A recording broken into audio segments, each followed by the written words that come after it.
Ini cowok kunciran kemana kok hilang tiba-tiba. Dan setelah aku ingat-ingat, itu masih jadi teka-teki besar. Ferit itu niatannya apa sih? Goalnya dia apa? Yang tahu rasanya cuma Tuhan dan manggakannya. Bang siapa aja yang punya sangkakala alias trompet? この番組はご覧のスポンサーの提供でお送りします。 Oke, saya Nasan, saya kembali di Speak. Jadi di minggu kali ini, konten kali ini seperti yang aku bilang di part terakhir kemarin tuh ya, mari kita Q&A. Barangkali dari kalian ada yang masih bingung, masih nggak mengerti tentang jalan ceritanya, semua yang sudah aku ceritakan 30 part kemarin atau dari animenya, silahkan tanya aja. Ini sudah aku tampung, aku terima kasih banyak buat yang sudah bertanya gitu ya, meskipun nggak terlalu banyak banget, nggak masalah supaya durasinya nggak kepanjangan juga gitu ya. Terima kasih banyak semuanya dan terima kasih juga yang ngasih doa, yang ngasih semangat. Aku aminin, aku terima, aku berharap juga, aku doakan kalian menerima keberkahan dalam kehidupan kalian. Gak usah pakai intro repot-repot segala macam lah ya. Langsung kita bahas aja. Ini ada sekitar 5-6 pertanyaan yang sudah aku kumpulkan dan akan aku bahas satu demi satu. Pertama, langsung masuk aja. Ini yang kita mulai dari sederhana dulu aja lah, simpel dulu. Ada dari Rofik Ardana. Oh iya bang, Narumi kemana ya? Dan sejak kapan mungkin ya? Sejak kapan Narumi nggak ikut mereka lagi? Ini aku terima kasih buat Rofik karena aku pun juga baru notice gitu ya. Aku baru inget, iya juga. Ini cowok kunciran kemana kok hilang tiba-tiba?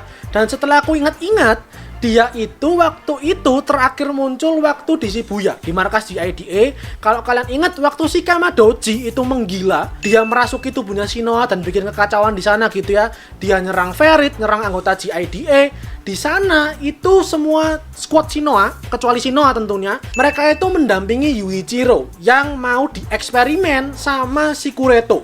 Begitu mereka mendengar ada keributan itu tadi, maka Yoichi Kimizuki itu karena si Kimizuki-nya panik, pengen ngecek adiknya baik-baik aja atau enggak, dia pun lari lah. Dan itu terakhir kali dia kelihatan, setelah itu nggak pernah muncul lagi, entah kemana, entah kenapa. Feelingku sih, ini feelingku aja sih ya maksudnya. Karena dia tuh kan karakter yang bisa aku bilang cukup penting sebenarnya ya. Di squad Shinoa tuh dia mengimbangi Kimizuki dengan pemikirannya dia, dengan rasionalnya dia, kebijaksanaannya dia. Sehingga bisa dibilang dia karakter yang cukup penting nih sebenarnya. Dia menghilang kayak gini tanpa clue, tanpa penjelasan, rasanya ada alasannya deh. Kelihatannya, ini pendapatku aja sih ya. Mungkin nanti dia akan kembali, bakal muncul entah dari mana gitu ya, dengan sebuah peran yang lebih besar, lebih penting. Mungkin seperti itu. Tapi ya itu tadi, untuk sekarang dia terakhir muncul di Shibuya, lari itu tadi di tengah keributan itu tadi, dan tidak pernah muncul kembali. Yang kedua, ini ada Rem bertanya, bang siapa aja yang punya sangkakala alias trompet? Ini kan waktu itu pernah aku lupa part berapa tuh, waktu ada Seraph ke-6 pernah aku ceritakan kalau mengambil inspirasi soal peniup sangkakala ini itu kan dari Alkitab, dari Bible, di mana ada 7 peniup sangkakala, ada 7 malaikat. Dan yang pasti di Warno Seraph ada 7 juga.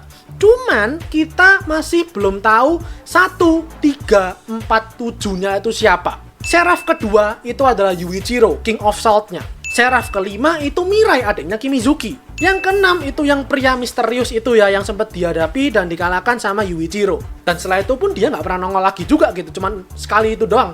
Ya udah, tapi cuman itu doang yang terkonfirmasi sampai sekarang, mereka doang. 2, 5, 6. Sisanya sejauh ini belum ada konfirmasi, belum ada kemunculan sedikit pun, batang hidungnya belum kelihatan. Mungkin kelak nanti semoga mereka bakal muncul. Selanjutnya dari Keep Smile Smile. Ini bukan pertanyaan sebenarnya, cuman aku mau menyinggung aja sih karena dia tuh komen versi spin-off-nya sekalian kak. Ini sebenarnya sudah dari jauh hari aku pertimbangkan, sudah dari jauh hari.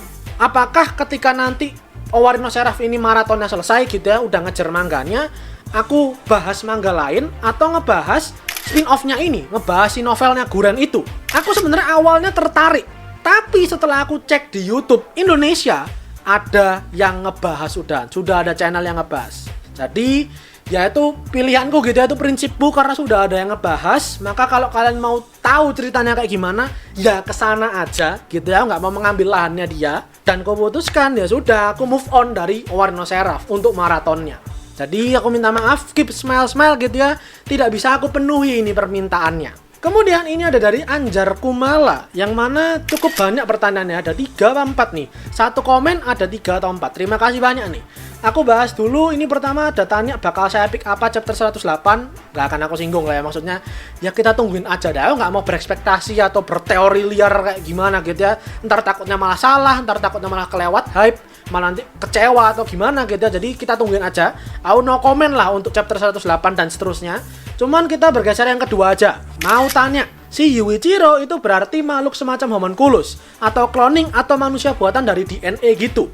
Ngambil sampelnya apa dari si Mikaela anak si Kamadoji atau yang lain? Bisa kita bilang ya, Yuichiro dulu itu adalah homunculus, adalah manusia buatan. Dari bola mata kemudian muncul gitu ya, daging, kulit segala macamnya.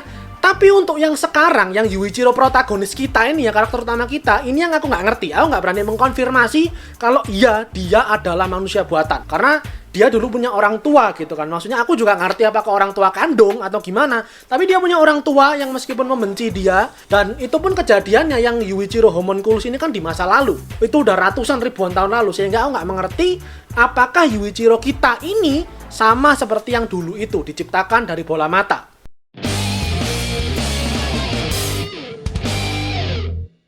Nah, untuk pertanyaan apakah sampelnya dari Mikaela atau yang lain, ini yang aku nggak ngerti. Ini aku nggak ngerti. Maksudnya kalau aku nggak ngerti, aku bilang nggak ngerti aja. Karena maksudnya si Kamadoji aja, si Kamado dulu itu ratusan tahun lalu, ribuan tahun lalu, teknologinya udah amat sangat canggih. Itu aja kita tanda tanya besar gitu loh. Apalagi soal bibit bola matanya Yuichiro itu dari mana gitu. Itu juga aku nggak ngerti.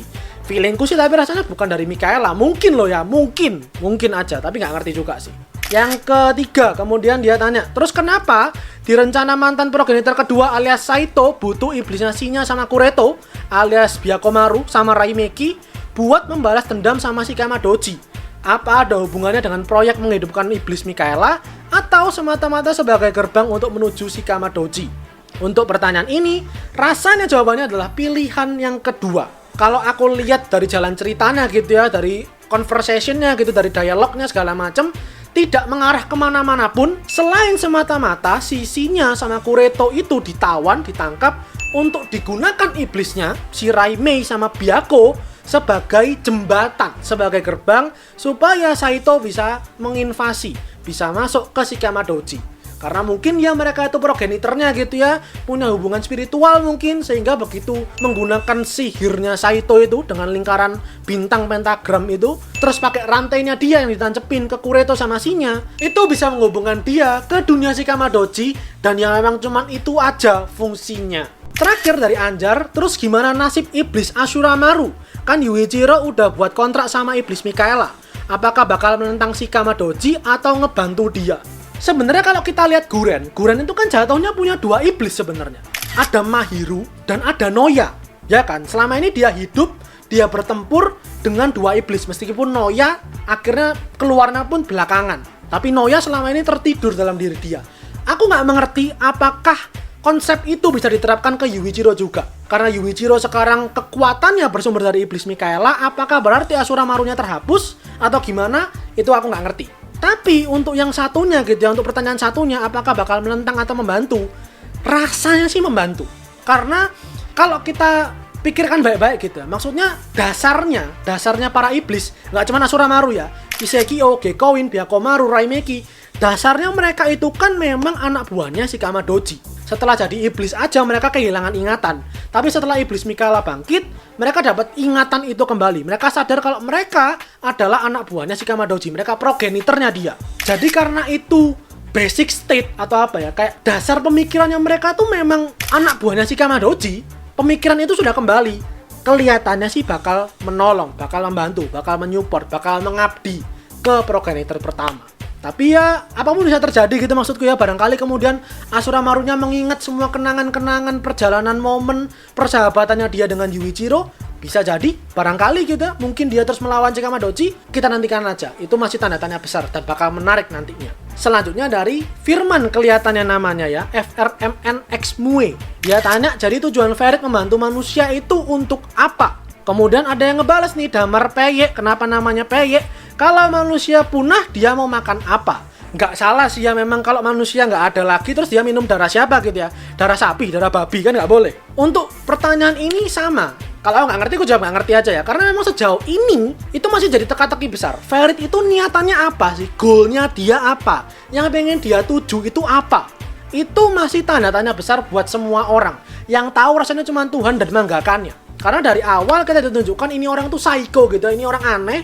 Dari awal dia selalu pindah-pindah pihak gitu kan. Awalnya mihak vampir, tapi kemudian seiring jalan cerita berjalan, dia mihak Guren dan yang lainnya, mihak manusia.